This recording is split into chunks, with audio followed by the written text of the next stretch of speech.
Good morning, students. Today we are going to start a interesting play, The Hairy Ape. Hairy Ape जो कि जिसका कि meaning है बालों वाला बंदर, लेकिन ये एक बालों वाले बंदर की स्टोरी नहीं है। इसे 1922 में यूजीन ओ नाइल ने लिखा था, जो एक अमेरिकन राइटर है।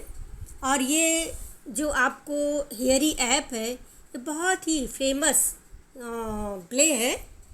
ये एक बंदर की स्टोरी नहीं है, इसमें एक वायरमैन की स्टोरी है। वायरमैन का मतलब है जहाज़ को चलाने वाला, जो कोयला डालता है और उसमें वर्क करता है। उस टाइम में गरीब अमीरों में बहुत भेड़ बढ़ गया था। उस भेद को मिटाने के लिए ये नाटक बनाया गया था, और इसको पढ़ाने के लिए मैं बहुत उत्सुक हूँ। I will try to explain this one in Hindi. इस कहानी को एक्सप्लेन करने से पहले मैं आपको इसके कैरेक्टर्स के बारे में डिस्कस करूँगी। जैसा आप देख रहे हैं, first character that is Robert young. ये जो रॉबर्ट यंग मेन कैरेक्टर है, बहुत ही ताकतवर कैरेक्टर है।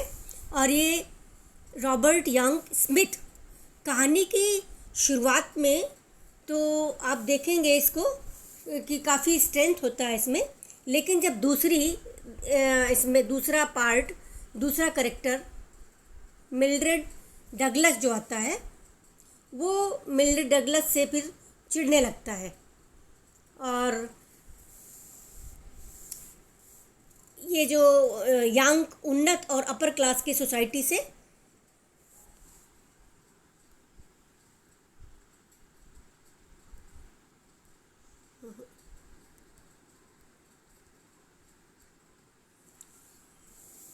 ये मिल्ड्रेड डगलस बहुत ही पैसे वालों के घरों की लड़की है।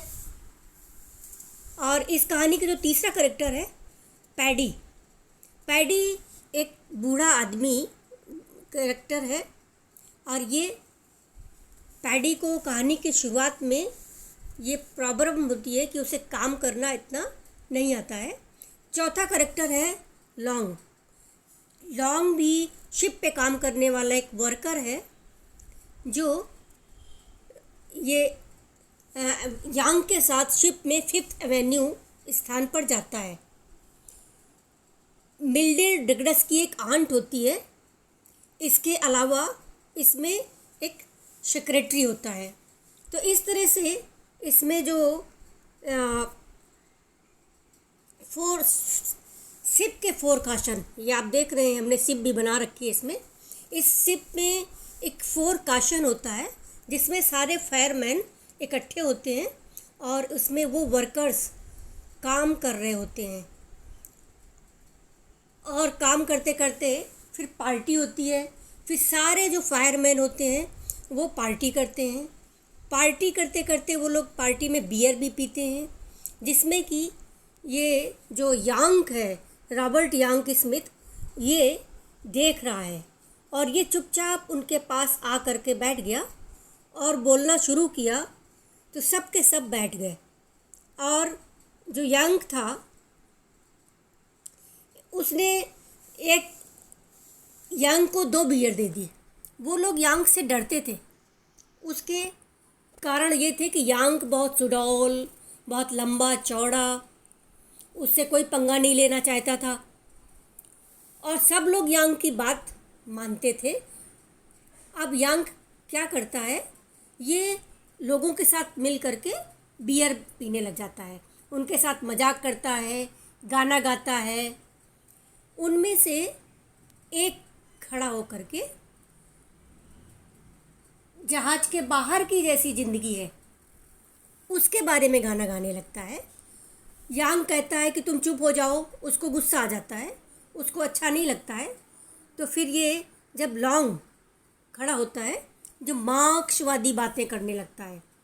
लॉन्ग बोलता है कि ये शिप उन लोगों का घर है, और ये घर नर्क से कम नहीं है, जहाँ अपर क्लास के लोगों ने उन्हें इसमें फेंक दिया है। वहीं पैडी खड़ा हो जाता है। स्टूडेंट्स, जैसा कि मैंने बताया कि पैडी एक ओल्ड वर्कर है और ये काफ़ी तजुर्बेदार आदमी है। पैडी कहता है कि फ्रीडम क्या होती है मुझसे पूछो, मैंने इंजॉय किया है, मैं फ्रीडम के बारे में एहसास है। तो उसी टाइम यांग उसको बोलता है कि तुम एनर्जी क्यों वेस्ट कर रहे हो, तुम अपनी एनर्जी को काम में लगाओ। यांग सोचता है कि हमें काम करने की इज्जत होनी चाहिए। तो ये जो मिल्ड्रेड है, ये मिल्ड्रेड और उसकी यांट, ये दोनों उस जहाज के छत में थी और दोनों डिस्कस कर रही है। ये गरीबों की मदद करना चाहती है। ये पहले भी ऐसा कुछ कर चुकी है, ये पहले भी गरीबों की मदद कर चुकी है। ये आंट मिल्ड्रेड से बोलती है कि बहुत अच्छी बात है कि तुम गरीबों की मदद करती हो, लेकिन मुझे ये नहीं समझ में आता कि तुम अलग अलग देशों में जा कर के गरीबों की मदद करती हो।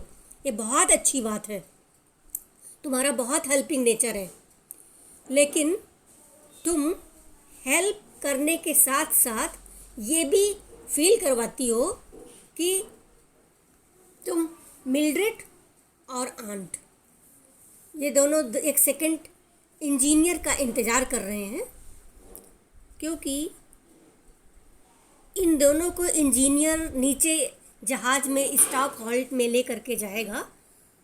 तो ठीक है, सेकंड इंजीनियर आता है और मिल्ड्रेड को स्टॉकहोल्म में ले जाने से पहले वो कहता है कि मैडम आपकी वाइट ड्रेस है, नीचे कोयला है, आपकी ड्रेस गंदी हो जाएगी। मिल्ड्रेड कहती है मुझे कोई परवाह नहीं है। और भी नीचे स्टॉकहोल्म में काम कर रहे होते हैं, वहाँ शोर शराबा हो रहा होता है। यांग उन वर्कर्स में जोश भर रहा होता है। उसी टाइम अचानक वो लोग दूसरे लोग काम करते करते रुक जाते हैं। यांग देखता है कि ये लोग रुक गए काम करते करते, ऐसा क्यों। वो पलट करके देखता है कि ये वाइट ड्रेस में कोई आया। ये वाइट ड्रेस में मिल्ड्रेड डगलस थी। मिल्ड्रेड वहाँ उनको देख करके बोलती है वेल्दी वीप, मतलब गंदे जानवर। ये सुनकर सबको अच्छा नहीं लगता और यांग को, जैसा विशाल यांग था, उसको देख करके वो डर गई, बेहोश हो गई, गिर गई। फिर जो इंजीनियर्स लोग थे उन लोगों ने संभाला और मिल्ड्रेड को ले करके ऊपर गए। तो क्या होता है कि वहाँ सारे वर्कर्स इकट्ठे हो गए और इकट्ठे हो करके सब आपस में बात करने लगे, डिस्कस करने लगे कि मिल्ड्रेड ने कैसे यांग को एक जंगली जानवर बोला था। अब पैडी वहाँ जा कर के बोलता है कि यांग, तुम्हें मिल्ड्रेड ऐसे देख रही थी जैसे तुम कोई बहुत घने बालों वाले ऐप हो। तो जो यांग था, गुस्सा आया उसको, इतना गुस्सा आया कि उसने अपना आवेश खो दिया। अब 4 सीन यहाँ तक फ्रेंड्स हो जाते हैं। अब हम 5th सीन में आते हैं। अब इसमें जो हम नेक्स्ट, ये लॉन्ग है, लॉन्ग वर्कर ये यांग को ले करके वहाँ दूसरी सिटी में लेके जाता है। वो उनको ये दिखाने के लिए यांग को लेके जाता है कि कैसे अपर क्लास के लोग मिल्ड्रेड की तरह रहते हैं, और वो बताना चाहता है कि हम लोग गरीबों की तरफ ये लोग ध्यान नहीं देते। अपर क्लास का बंदा, मतलब उस पर बात तो क्या, उसकी तरफ बिल्कुल भी ध्यान नहीं देते, ये लॉन्ग बताना चाहता है।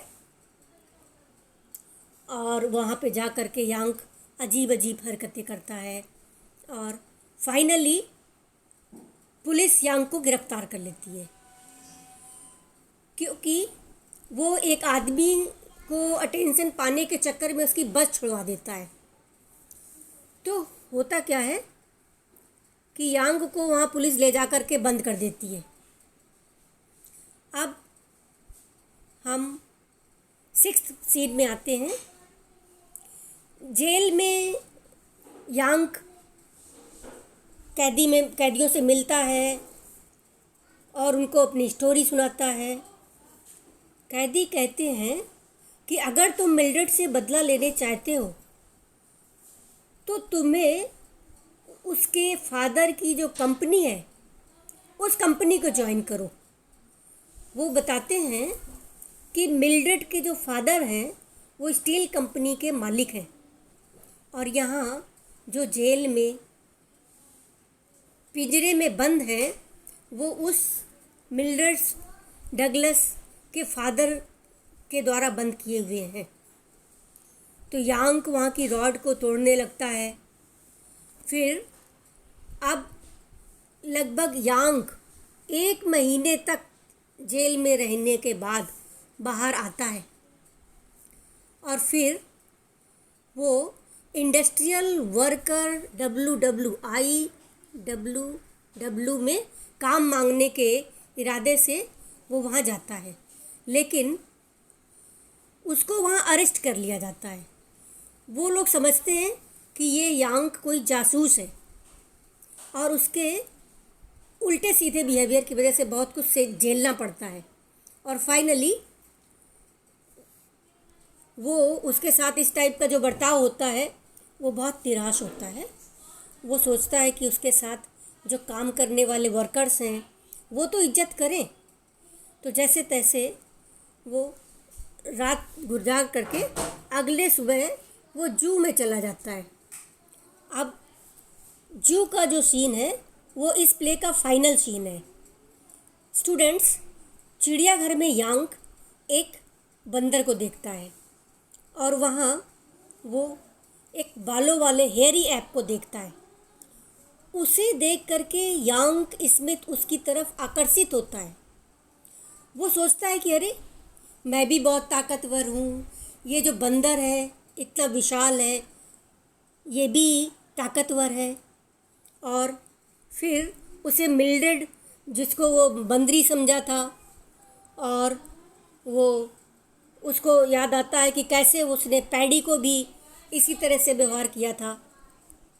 अब उसको ये समझ में आता है कि वो जो बंदर है वो बंदर को हैंडशेक करने के लिए जाता है और वो बंदर का हाथ मिलाता है, तो बंदर उसका हाथ मिलाते ही उसको पकड़ करके केज में ले जाता है और केज में ले जा करके उस हेयरी ऐप मतलब रॉबर्ट यांग को वहाँ केज में ले जा करके रॉबर्ट यांग को मार देता है।